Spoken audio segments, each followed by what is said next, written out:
ऐसा गोरख पांडे ने अपनी कविता में एक बार कहा, इन्हें इस बात का डर है कि लोग इनसे डरना बंद कर कि इस देश में ऐसा कोई जन आंदोलन खड़ा ना हो जाए, उसके बारे में आप पहले से एसओपी बनाइए। तो ये तो इस देश के गृह मंत्री कह चुके हैं कि उन्हें डर है। इस देश की ट्रेजेडी ये है कि देश के कोने पे, खासतौर पे सीमावर्ती इलाकों में जो कुछ होता है उसके बारे में यहाँ दिल्ली में बैठे हुए लोग, खासतौर पे दिल्ली में बड़ी कुर्सियों में बैठे हुए लोग ना तो कुछ जानते हैं ना परवाह करते हैं। और खास तौर पे ये सरकार जो अपने आप को राष्ट्रवादी घोषित करती है, राष्ट्रवादी सरकार की पहली जिम्मेवारी होनी चाहिए कि देश के बॉर्डर्स को सिक्योर करना।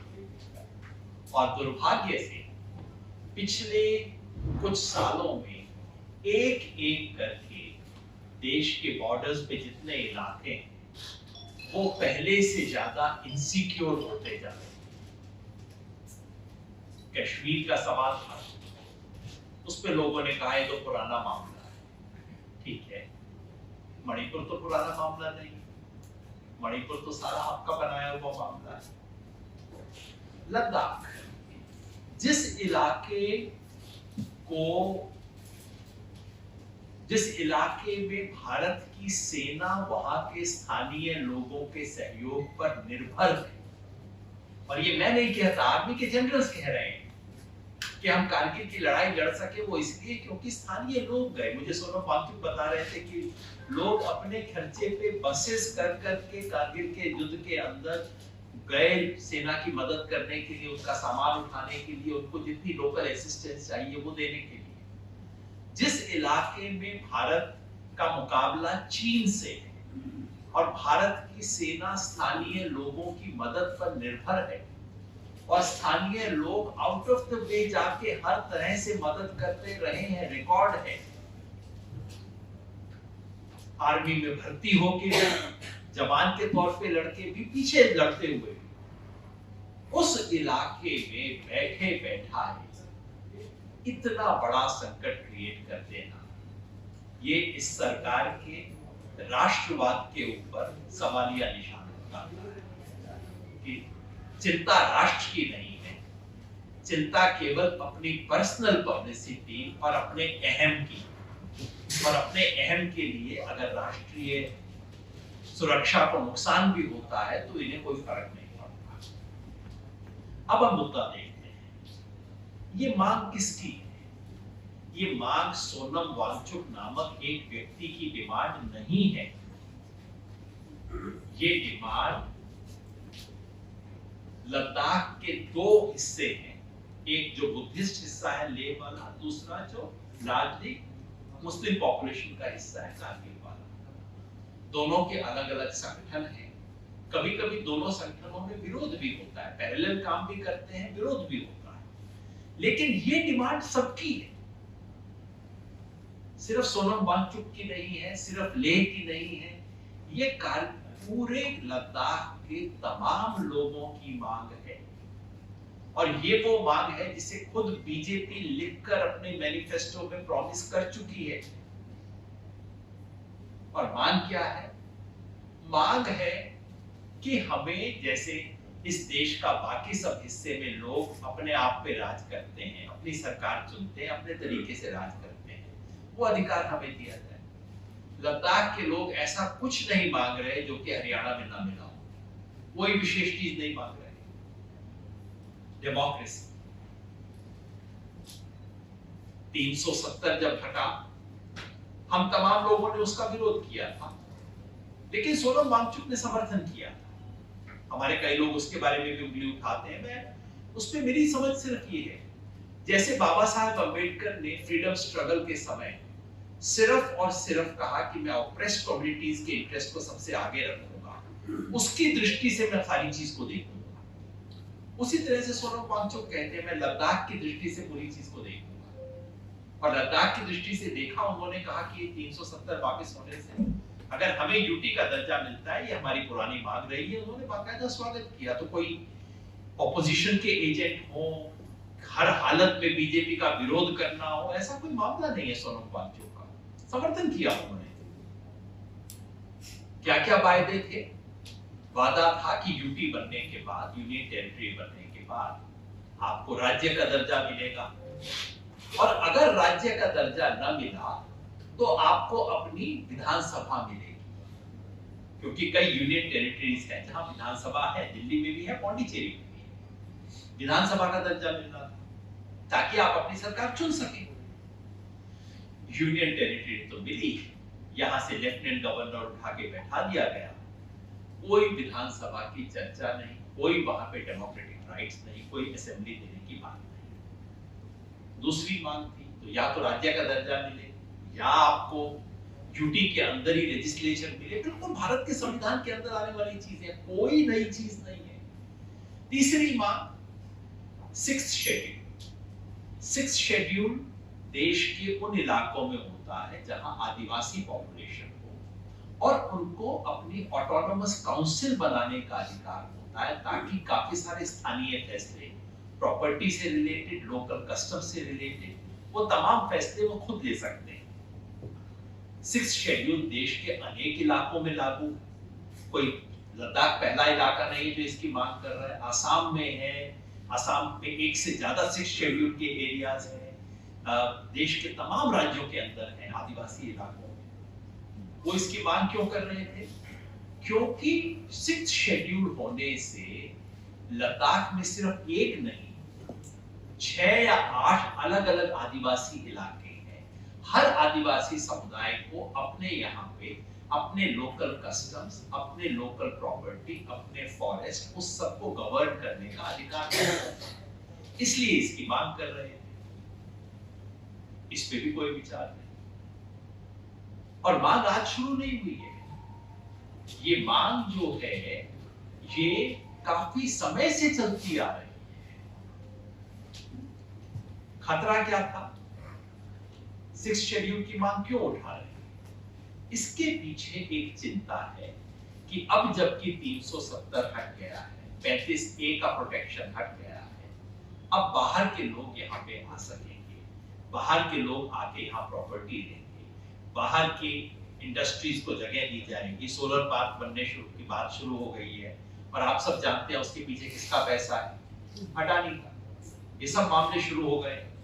तो वहां के लोगों को चिंता ये है कि एक बार वो 370 की छतरी हटने के बाद, और अगर 370 हट गया, गवर्नेंस मिली नहीं, तो इसका और आपको सिक्स्थ शेड्यूल का प्रोटेक्शन मिला नहीं, then you are completely exposed. तो उसके बाद तो कोई भी आएगा, वहां पे जमीन खरीदेगा, इंडस्ट्री लगाएगा, जो करना करेगा, local customs, local resources, local property, सब कुछ खत्म होगी। उसको बचाने का संघर्ष जो देश के तमाम इलाकों में हुआ है, वो करने की बजाय, और जैसे मैंने कहा, ये बात आज होनी शुरू नहीं हुई है, 5 साल, जब तो 6 साल से लगातार ये मांग उठ रही है। पिछले साल 1000 किलोमीटर की पैदल यात्रा करके वो लोग दिल्ली आए। छोटी बात नहीं है, 1000 किलोमीटर ले से चलते हुए यहाँ दिल्ली तक आए, और सरकार ने उनका स्वागत क्या किया? 144 लगा दिया, कुछ लोगों को उठा के अंदर कर दिया, उनको एक तरह से, वो जो यहाँ का लोकल लद्दाख हाउस है उसमें एक तरह से उनको कैद करके रख दिया। ये उनका स्वागत हुआ। सवाल तो ये होना चाहिए कि 6 साल तक ये आंदोलन इतने अहिंसक तरीके से कैसे चला? सवाल ये होना चाहिए कि 6 साल तक जिन लोगों के साथ लगातार धोखा किया गया, उन लोगों ने फिर भी इतना धीरज बना के कैसे रखा? और मैं समझता हूं उसके लिए अगर कोई एक व्यक्ति जिम्मेवार है तो सोनम वांगचुक है, जिसको वो हिंसा के लिए जिम्मेवार बता रहे हैं। वो व्यक्ति इस आंदोलन को अहिंसक बनाए रखने के लिए जिम्मेवार है, और आज सिर्फ लद्दाख का नहीं, वो व्यक्ति पूरे देश का एक हीरो है। जो पुराने उनके काम हैं शिक्षा के क्षेत्र में, टेक्नोलॉजी के क्षेत्र में, वो सब लोग जानते हैं, लेकिन आज जिस धीरज से परिचय दिया उन्होंने, और जैसे ही आंदोलन में हिंसा हुई, खड़े होके कहना कि ये गलत है और मैं इस धरना को, इस आंदोलन को वापस लेता हूं, ये हिम्मत बहुत कम नेताओं में। तमाम नेता उसके ऊपर पर्दा डालने की कोशिश करते हैं, उसका समर्थन करते हैं। सोनम वांगचुक ने वो हिम्मत दिखाई जो इस देश के और दुनिया के इतिहास में बहुत कम लोग दिखा रहे। उस व्यक्ति को और उस आंदोलन को इस तरह से दाग लगाने की कोशिश करना जो कि चल रहा है, एक भी वीडियो नहीं है। बार बार आपको बताया जाता है, रोज सुबह अखबार में छाप दिया जाता है, हिंसा को भड़काया। आज भी सुबह अगर आप देख लें, सरकार के 2-3 अखबारों ने बड़े अच्छे से सरकार के बयान को सोर्सेस कह के छापा है। हिंसा भड़काने की कोशिश। अरे भाई, हिंसा भड़काने की कोशिश एक आदमी कर रहा था, चारों तरफ कैमरे थे, आपकी पुलिस थी। एक वीडियो तो होगा ना जहां वो हिंसा भड़का रहा होगा, एक वीडियो तो होगा जहां ये कह रहा होगा। कुछ कोई एविडेंस नहीं। फिर वही खेल खेला जा रहा है। आपको बताया जाएगा intellectual architect of the conspiracy, ये सब चीजें आपको बताई जाएंगी क्योंकि एविडेंस कुछ है नहीं।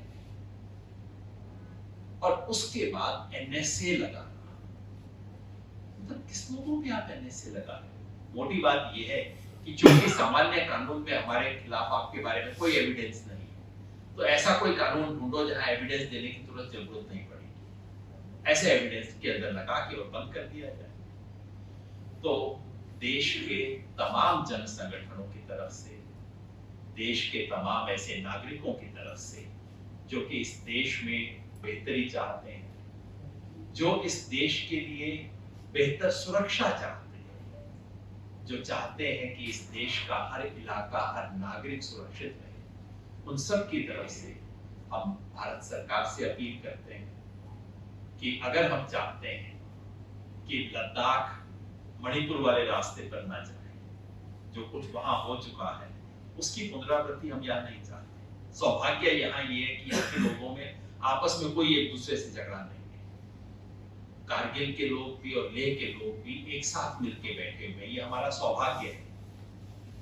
अगर हम चाहते हैं कि लद्दाख उसी तरह से उतने ही सौहार्द से, उतने ही ताकत से इस देश के साथ लगाव महसूस करेगा जितना लगाव लद्दाख ने दिखाया है, जिस तरह की देशभक्ति उन्होंने दिखाई है, तो हम सबकी ये मांग रहेगी कि सोनम वांगचुक को तुरंत रिहा किया जाए। नंबर 2, जो झूठे आरोप सिर्फ वांगचुक पे नहीं, पूरे लद्दाख पे लग रहे हैं। लद्दाखी बहुत आहत है इस बात से। उनकी संख्या कम है लेकिन उनका दर्द कम नहीं है। लद्दाखी लोग बार बार ये कह रहे हैं कि आप हमें देशद्रोही कह रहे हो। हम लोगों को, जिन्होंने चीन का सामना किया, हम लोगों को आप दिल्ली वाले बैठ के देशद्रोही बता रहे हो। इस किस्म के लांछन लगने बंद हो और उनकी जो वाजिब मांग है, ये कहना कि हम चर्चा करेंगे, हम बात करेंगे, अरे हम तो आपसे वो मांगने आ रहे हैं जो आपने हमें वायदा किया था। चर्चा क्या करनी है इसमें? आपने खुद कहा था जो देंगे, हम तो वो कह रहे हैं कि आपको दे दो। तो उनकी जो मांग है कि इलेक्टेड गवर्नमेंट को यूटी में, चाहे आप उसे स्टेट का दर्जा दें चाहे यूटी का दर्जा दें, ये कोई जिद नहीं है इनकी तरफ से। आप स्टेट का दर्जा दें या बिना स्टेट का दर्जा दिए भी आप इलेक्टेड लेजिस्लेचर, चुनी हुई विधानसभा, चुनी हुई सरकार हो और